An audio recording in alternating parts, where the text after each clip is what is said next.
Às 11h40 da noite de 14 de abril de 1912, no domingo, uma imensa pedra de gelo de 500 mil toneladas sela a sorte daquele que foi considerado o maior, mais seguro e luxuoso navio de passageiros do mundo.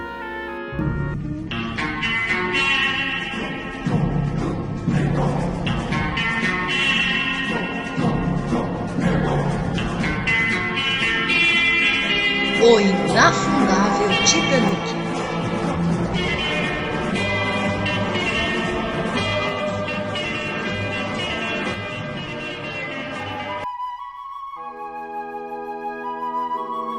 Nesse célebre naufrágio, a enorme embarcação leva consigo mais de 1.500 vidas para as profundezas geladas do Oceano Atlântico Norte. Era sua viagem inaugural. Ninguém acreditava que seria a última. O que causou, na verdade, o naufrágio do Titanic? Muitos, entre religiosos, místicos e pessoas simples, costumam culpar a Deus pelo trágico desfecho. É senso comum, portanto, culpar o Senhor, o destino ou o desconhecido pelos fatos trágicos para os quais nós não encontramos explicações aparentes. No caso do Titanic, esse pensamento simplista se deve à lenda que circula até hoje de que seus construtores ou seu proprietário teriam dito que nem Deus naufragaria o Titanic. Na verdade, devido aos aparatos de segurança utilizados na sua construção, foi largamente propagado que o navio era praticamente inafundável. Logo, os jornais esqueceram o advérbio praticamente. Lenda ou fato, será mesmo que Deus teria querido a morte de tanta gente inocente, pobres em sua maioria? Crendo ou não na divindade, não é sensato transferir os erros humanos para Deus, ao destino ou ao sobrenatural. O RMS Titanic foi projetado para transportar até 2.435 passageiros, dispostos em 3 classes rigidamente segregadas. Conforme os padrões sociais do início do século XX, a primeira era destinada a milionários, a segunda à classe média e a terceira aos operários e imigrantes, que naquele tempo costumavam rumar em larga escala da Europa e da Ásia em direção aos Estados Unidos e Canadá. Durante o processo de projeto, construção e viagem do navio, foi recorrente uma somatória de decisões erradas. Tais decisões foram consequência da arrogância e da ambição, atitudes que, no mundo dos negócios, costumam andar juntas, resultando na negligência que guiou o gigantesco navio ao encontro do fatídico iceberg, fazendo submergir as profundezas escuras e geladas do Atlântico Norte às 2h20 de 15 de abril de 1912. No início do século XX, há uma renhida competição tácita entre a White Star Line e a sua rival Cunard Line, que antes havia construído os velozes RMS Lusitânia e o RMS Mauretânia, lançados ao mar em 1906 e 1907, respectivamente. A Cunard Line assume assim o protagonismo na navegação marítima no Reino Unido e na Europa, um negócio bastante lucrativo. Para o orgulhoso Joseph Bruce Smyth, diretor executivo da White Star, era preciso dar uma resposta. Por isso, em 1907, ele encomenda a Lord William Pierre, dono do estaleiro Harley & Wolff, a construção de 3 imensos e luxuosos navios: o Olympic, o Titanic e o Britannic. O Titanic e seu irmão gêmeo, o Olympic, são fabricados em Belfast, Irlanda do Norte, e projetados pelos engenheiros navais Alexander Corley e Thomas Andrews. O primeiro projetista aposenta-se precocemente em 1910, deixando Andrews como único responsável pelo andamento da construção dos 2 navios. Há quem acredite que Corley tenha deixado o projeto por não concordar com o fato de terem sido instalados apenas 20 botes salva-vidas a bordo das embarcações, e não 48, como ele havia proposto. Em reunião, 15 minutos foram gastos para se decidir sobre botes salva-vidas e 2 horas para se discutir sobre os carpetes. A fim de dar ampla publicidade ao empreendimento, Ismay contrata o fotógrafo Robert Welch. O Olympic e o Titanic seriam as maiores, as mais luxuosas e as mais seguras embarcações construídas até então. Já que para os dois empresários a melhor aposta é competir com seus rivais britânicos em elegância, luxo e conforto, em vez de velocidade, quesito que era o forte dos navios da Cunard Line. Não há tempo a perder, por isso decidem que os dois navios serão construídos ao mesmo tempo, lado a lado. Na construção de cada um deles foram consumidas mais de 2.000 placas de aço, medindo cada uma 6 metros quadrados, unidas por mais de 3 milhões de rebites. Portanto, a construção dos dois navios consome mais de 6 milhões de rebites, além de 15.000 operários. Em 31 de maio de 1911, mais de 100.000 pessoas, entre empregados da White Star Line e dos estaleiros Harland and Wolff, jornalistas, autoridades e o público em geral, testemunharam o lançamento do Titanic ao mar. Na verdade, a essa altura, o navio é apenas um imenso casco vazio, que a partir daí receberá todas as máquinas, equipamentos e decoração, até ser dado como pronto. Logo após o seu lançamento ao mar, 3.000 profissionais, entre mecânicos, pintores, eletricistas, encanadores, carpinteiros e decoradores, trabalham intensamente de junho de 1911 a março de 1912, equipando o navio com as mais recentes tecnologias e inovações navais, além de instalarem suntuosas mobílias e objetos de decoração. Com o navio considerado pronto, é marcada a viagem inaugural para 10 de abril de 1912, uma quarta-feira. Era preciso garantir que tudo saísse a contento. Por isso, entre outras providências, Ismay decide substituir a tripulação do Titanic por outra, mais experiente. Determina, pois, transferir do Olympic para o Titanic o veterano capitão Edward John Smith, 40 anos de mar, e com ele mais 7 oficiais. Henry Wilde, William Murdoch, Charles Lyell Teller, Herbert Pitman, Johann Boxhall, Harold Law e James Moody. Além de experiente, Smith também é popular entre os passageiros de primeira classe. Essa mudança de última hora, em vez de representar uma decisão acertada, resultará num problema. Além disso, muitos dos tripulantes somente tomaram contato com o Titanic em Southampton no dia da viagem inaugural, antes de zarpar do porto de Southampton, costa sul da Inglaterra. O Titanic padece de um problema considerado irrelevante aos olhos da direção da White Star Line.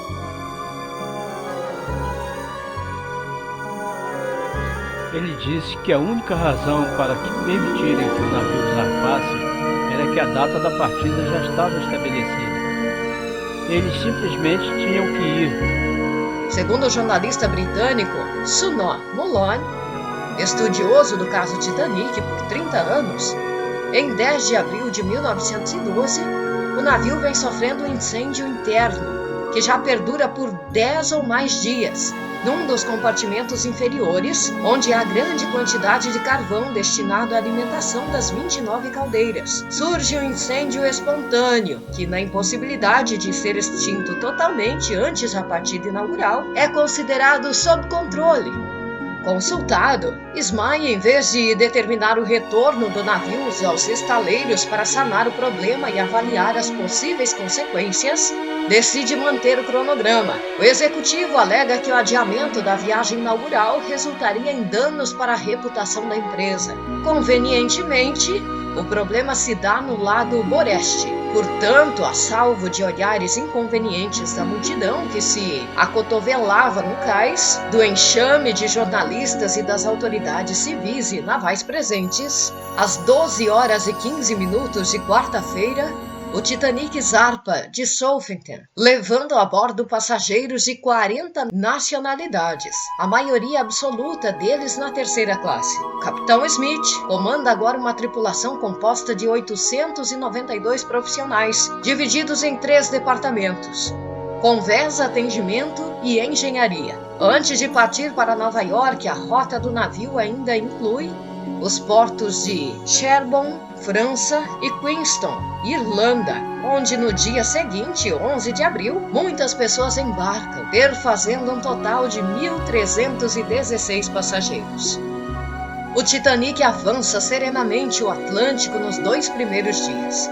Entretanto, no dia 13, sábado, o equipamento de rádio do navio, operado pelos radiotelegrafistas Jack Phillips e Harold Bridge, sofre avarias que só são sanadas no dia seguinte.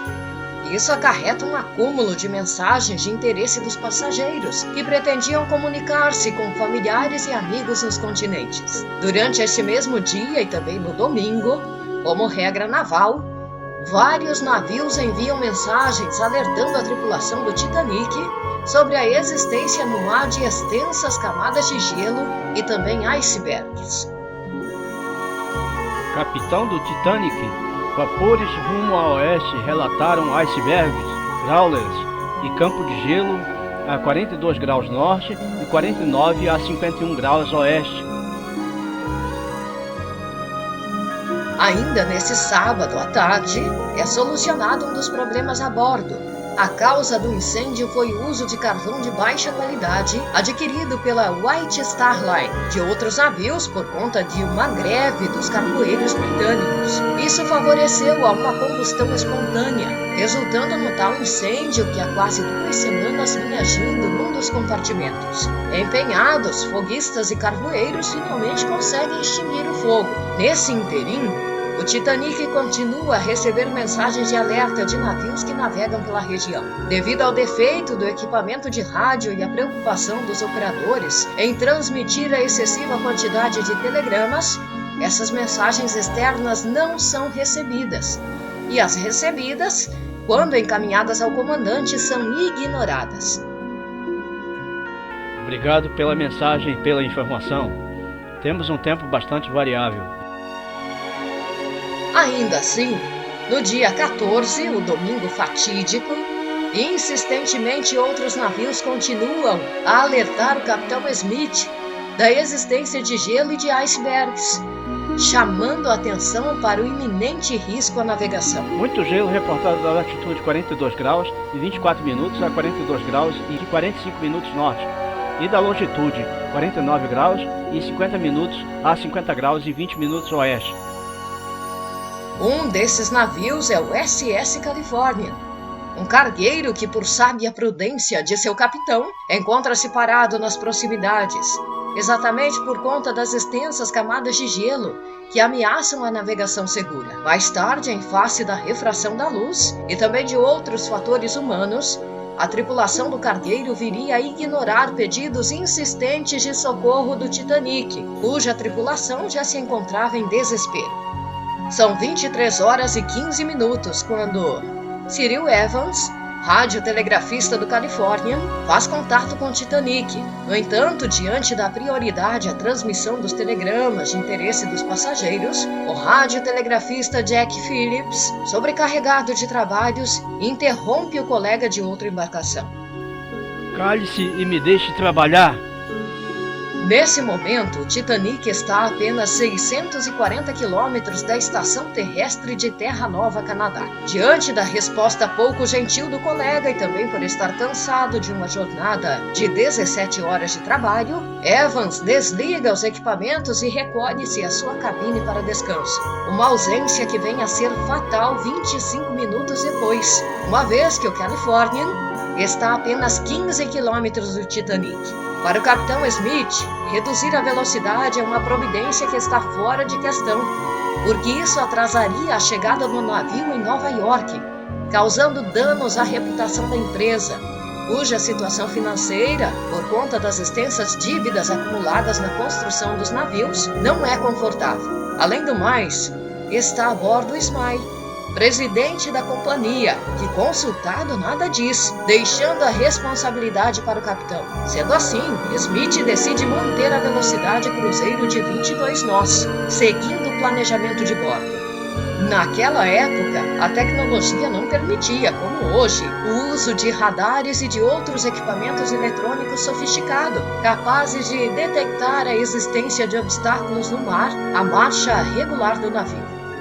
O uso de binóculos era essencial para esse trabalho, por isso o marinheiro era escalado para ficar de vigia no alto com a missão de visualizar quaisquer objetos que representassem ameaça à embarcação. Todavia, na véspera da partida, já em Southampton, David Blair, o oficial responsável pelo compartimento onde estavam guardados os binóculos, é substituído às pressas por Henry Wild, mais experiente, que, alterando a hierarquia a bordo, passa a ser o imediato, o segundo homem da hierarquia do navio.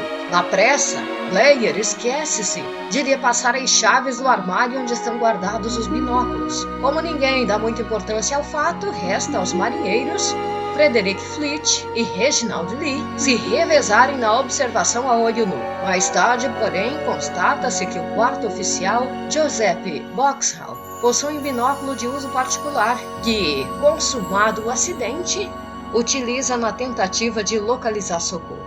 É um domingo de mar calmo, noite estrelada e sem luar quando, aos 39 minutos para meia-noite, alarmado, Fleet avista um enorme vulto negro e aciona por 3 vezes a sineta de alerta. Com o Titanic marchando a 22 nós, a gigantesca pedra de gelo está a apenas 37 segundos. Surpreendidos, o capitão e seus oficiais titubeiam, perdendo alguns segundos preciosos que poderiam alterar o destino funesto que se avizinha. Embora tenha tentado contornar o iceberg, um esporão subaquático atinge o navio a boreste, entortando o casco que é perfurado ao longo de 76 metros. Imediatamente, toneladas de água penetram os compartimentos inferiores do Titanic, expulsando violentamente os rebites que prendiam as placas de aço do casco, ao mesmo tempo que pedaços de gelo caem nos convéses dianteiros. Subestimando a gravidade do problema, alguns passageiros da primeira classe fazem piada com o acidente. Bem, Williams, atingimos um iceberg e eu trouxe um pedaço de gelo para você colocar em seu copo. Aqui está. Em pouco tempo, Smith, seus oficiais e Thomas Andrews, o projetista do navio, já sabem o que todos os passageiros desconhecem. Em pouco mais de 2 horas e meia, o transatlântico, cuja reputação era de ser inafundável, será lançado às profundezas geladas da escuridão do Atlântico Norte. Diante do corre-corre que se sucedeu, muitos passageiros não compreendem ainda exatamente o que está acontecendo, com alguns pensando tratar-se de alguma espécie de treinamento a bordo. Outros, pelo ruído estrondoso, imaginam ter ocorrido uma explosão. Nenhum treinamento havia sido realizado, na verdade. Por isso, erros primários são cometidos, como desconhecimento por parte dos oficiais sobre a capacidade real dos botes salva-vidas, entre outras questões de segurança. A verdade é que nem Smith nem seus oficiais, que antes operavam o Olympic, estão familiarizados com o Titanic, igualmente a maioria dos tripulantes.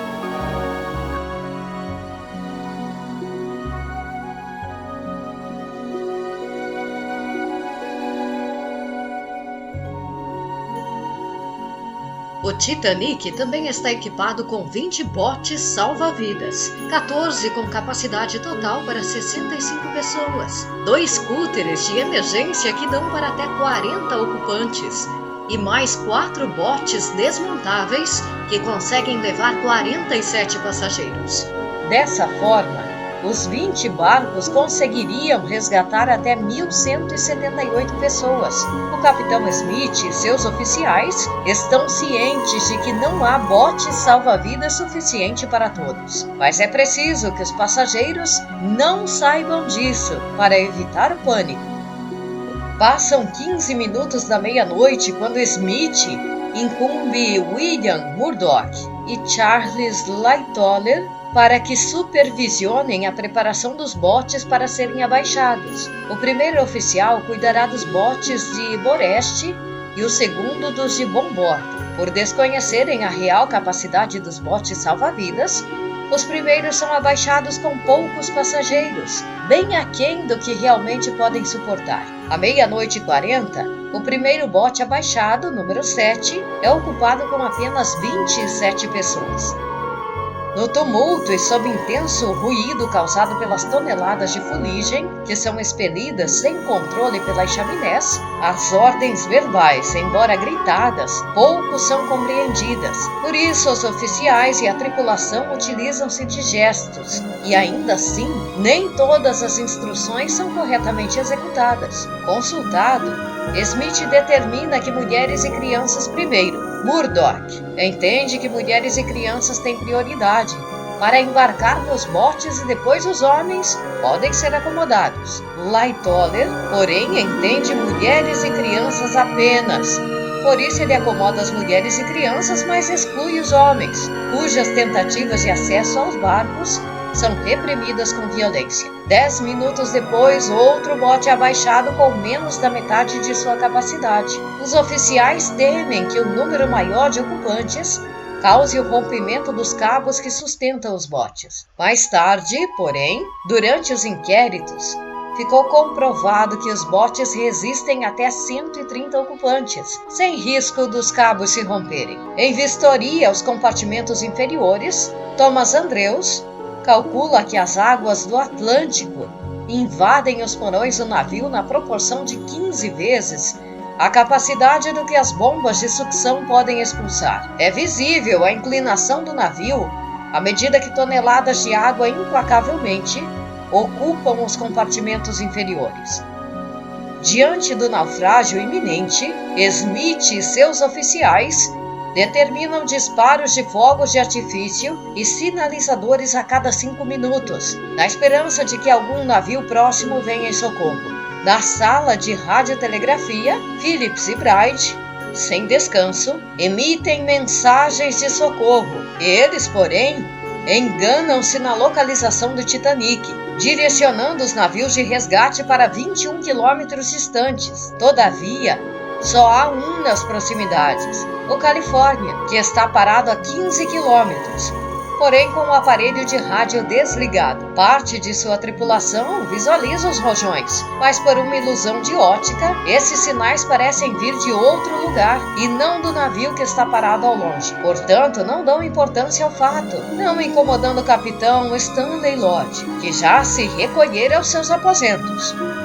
100 quilômetros dali, navega o SS Carpathia, da rival Cunard Line. Que ironia!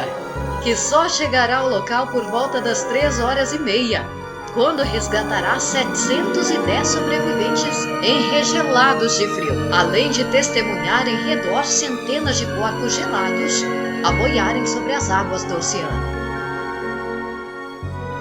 Os comissários de bordo batem de porta em porta chamando os passageiros, que pedindo para eles vistam o colete salva-vidas e subam ao convés dos botes. Naturalmente, eles dão mais atenção aos passageiros da primeira classe, inclusive auxiliando vários deles a se equiparem. Muitos passageiros relutam, porque além de não terem ideia da extensão do problema, não é nada convidativo deixarem suas cabines aquecidas, considerando que a temperatura externa está próximo de 0 grau. Depois de algum tempo e muitas dificuldades, poucos passageiros da terceira classe conseguem chegar ao convés, de onde os botes salva-vidas estão sendo preparados. Abandonados à própria sorte, muitos perdem-se no enorme labirinto, ou até mesmo ficam presos entre as grades que separam a terceira classe da segunda e da primeira, uma exigência das autoridades de imigração norte-americanas. Ademais, Alguns compartimentos se encontram fechados pela tripulação, na vã tentativa de conter o avanço das águas. Para agravar a situação, a maioria dos imigrantes não falava inglês, com o idioma representando um entrave adicional. Porém, nas horas mais difíceis que os fortes se revelam, e os fracos também. Muitas coisas valentes aconteceram naquela noite, mas nenhuma foi mais corajosa do que aquela feita pelos homens, tocando minuto após minuto, enquanto o navio afundava silenciosamente mais e mais no mar. A música que eles tocaram serviu como seu próprio requiem mortal e seu direito de serem lembrados nos pergaminhos da fama eterna. Na segunda classe, os músicos são acionados. Aos 5 minutos do dia 15, a banda, no convés dos botes, prepara os instrumentos a fim de acalmar os passageiros, enquanto, em meio à confusão, os marinheiros providenciam a descida dos barcos salva-vidas. Os artistas, a partir daí, permanecem no campo de luta até o último instante, num heróico gesto de amor e de bravura diante da morte certa. Um dos mais jovens é o violinista John Lawham, 21 anos, natural de Dumfries, Escócia.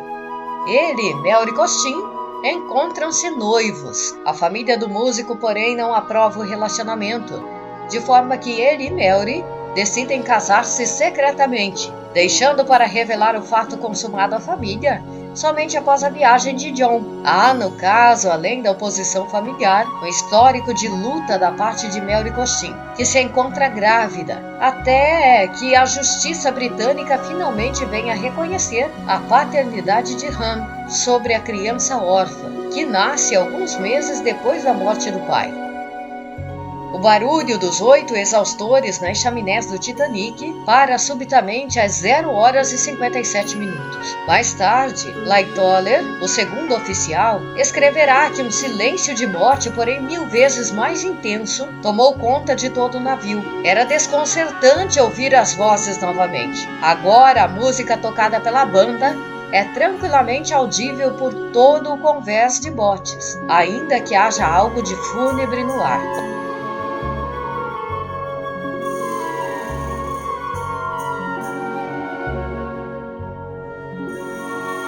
Outros heróis encontram-se a bordo. É o caso de Isidor Strauss e de Ida Strauss, sua esposa. Solicitada a entrar no bote número 6, ela responde: "Eu sempre vivi com meu marido, então por que deveria deixá-lo agora?" Quando um comissário tenta convencer a Isidor a abandonar o navio, ele por sua vez declara: "Não embarcarei antes dos outros homens." Assim, o casal, depois de ajudarem diversos passageiros a embarcarem nos botes, sentam-se e permanecem juntos até o fim. A bordo, entre os passageiros ilustres, estão o milionário norte-americano John Jacob Astor e sua jovem esposa Madeline, 18 anos, que retornam da Europa por lua de mel. Madeline, grávida, e sua enfermeira são instaladas num bote salva-vidas, sobrevivendo ambas. O magnata, porém, ainda que tente embarcar ele próprio no bote, é impedido por membros da tripulação, sendo obrigado a ceder seu lugar a 2 crianças. Uma vez viúva, Madeline passa a ser hostilizada pela família do marido, notadamente o filho deste, Vincent.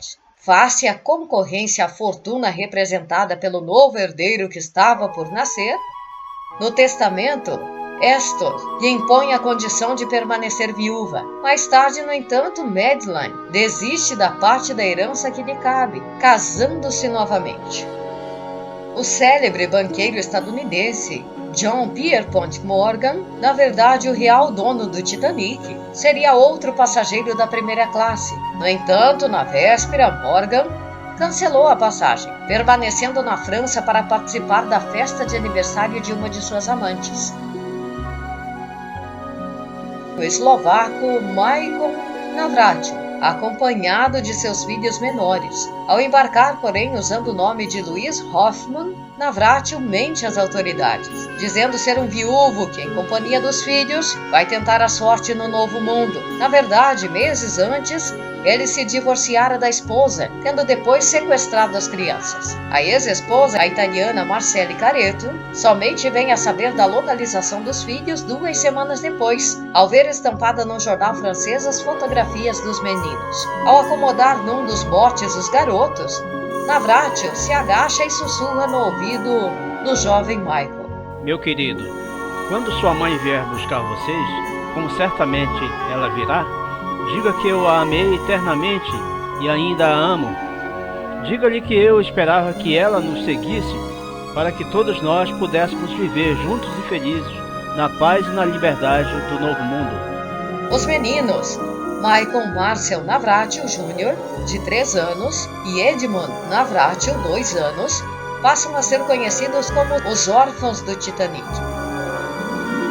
O jovem Alfred Rush completa seu 17º aniversário. Alfred é pequeno para sua idade e poderia passar por um menino, mas usando orgulhosamente calças compridas pela primeira vez, ele declara: "Vou ficar aqui com os homens."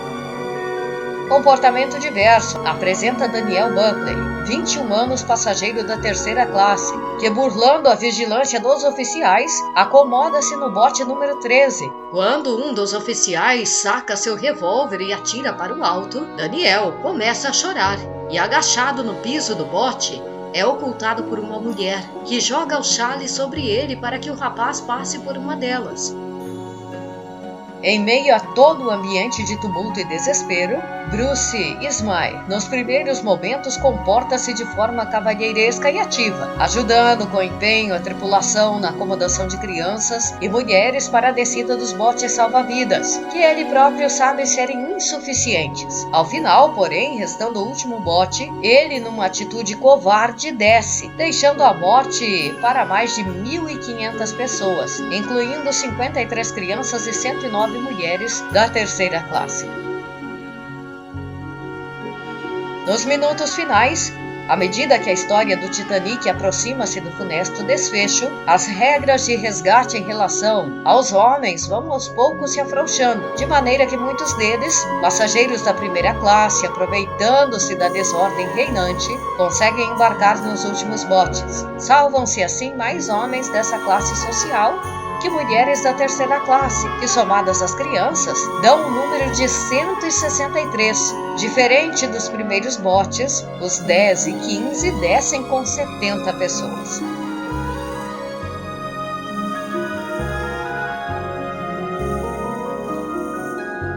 Portanto, há em todo o caso Titanic, desde a sua construção até o choque do navio contra o iceberg, e no decorrer das 2 horas e 40 minutos de agonia, uma desastrosa sucessão de negligências, imprudências e imperícias, razão da vaidade e da arrogância humanas, e não de fatores inevitáveis. Se não vejamos, primeiro, o esforço consumido na construção simultânea de 2 navios, Titanic e Olympic, e logo depois de um terceiro, Britannic, o que permitiu o uso de material de qualidade inferior, como os 9 milhões de rebites empregados. Segundo, o incêndio alimentado pelo carvão de má qualidade, subestimado. Terceiro, os binóculos, equipamentos de segurança essenciais na época, indisponíveis.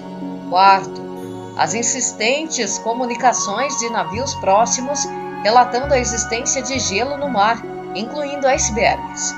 Quinto, número reduzido de botes salva-vidas, apenas 16, e também, como não bastasse a quantidade insuficiente, o emprego deles com sua capacidade parcial, inviabilizando o salvamento de ao menos todas as demais mulheres e crianças. Em relação aos botes salva-vidas, o pensamento predominante era que, num provável acidente, eles serviriam apenas para transportar os passageiros do navio acidentado para o navio de socorro. Conforme pensavam, o Titanic jamais submergiria e, em caso afirmativo, ficaria à deriva por dezenas de horas, tempo suficiente para que todos os passageiros fossem resgatados.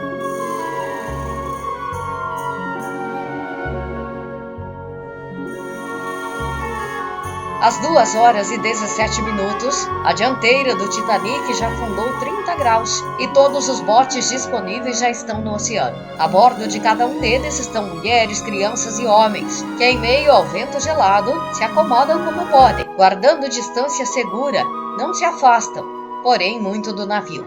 Para numa espécie de despedida, seus ocupantes observarem atônitos e impotentes o desespero indescritível dos maridos, pais, irmãos, filhos e amigos que não conseguiram ser resgatados. São 2h20 de 15 de abril de 1912, quando o navio, que era considerado inafundável, rompe-se ao meio. Enquanto a proa já se encontra totalmente submersa, a metade restante que fica para a popa empina-se rapidamente a mergulhar no oceano gelado e principiando uma viagem vertical de quase 4.000 metros. Nenhum escritor, por mais imaginativo e talentoso, seria capaz de descrever a crueza que foram aqueles derradeiros instantes a que se obrigaram a testemunhar centenas de mulheres, crianças e homens nos barcos que circundavam o navio a 200 metros próximos. Todavia, relatos posteriores nos dão conta que eles, aos prantos e com feições crispadas de terror, presenciam uma cena dantesca, protagonizada pelas 1.500 almas não resgatadas, que gritam desesperadamente de pavor ao sentirem a tenebrosa presença da morte. Essa cena final viria a provocar naquelas pessoas horrendos pesadelos a ecoarem na alma de cada um deles para sempre. A água congelante de 2 graus negativos provoca a morte por hipotermia em poucos segundos.